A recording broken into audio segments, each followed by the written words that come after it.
Hey, what is going on? So, recently I changed my capacitor. Just my old one is out of spec. So I went and go ahead ordered me a contactor. So the old one that I have, the cover was gone. So obviously somebody was in here.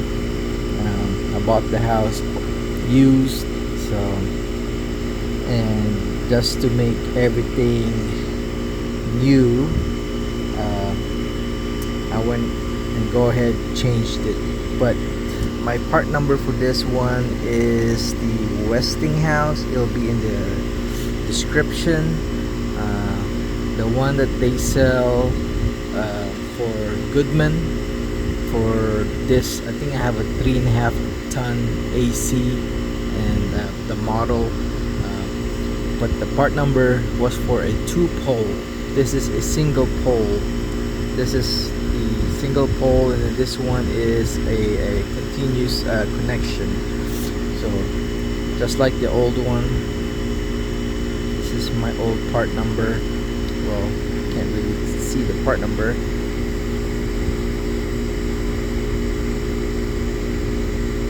It's CR, hard to tell, CR450CB3HVAFG. Okay, so this is GE, made by GE, but this was, well, now this is made by Westinghouse. I made sure I have the lugs too, production lugs.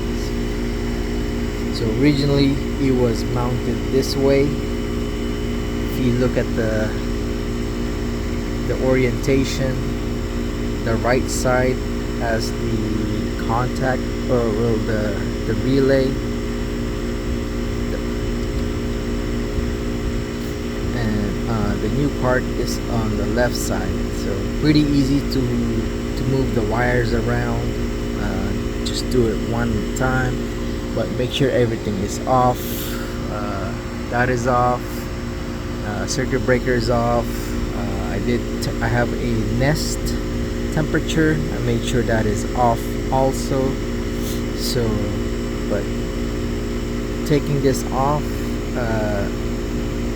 came to find out one of the lugs was loose. So I took this off, and then one wire just came off.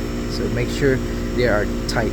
So on the website, for the Westinghouse contactor for the lugs is 40-inch pounds. So this is what I used, my torque wrench. So I torqued it to 40-inch pounds, and also the same for the ground, which was also loose. So loose connection creates heat. Heat makes fire, actually makes smoke and fire. So, but other than that, I feel good for this upcoming summer, and hopefully everything works good, because my AC is out of date and nobody locally would service my AC just because of the Freon, and being in California. Yeah, so just trying to keep this AC running as much as possible. Alright, well, pretty much that is it. Out.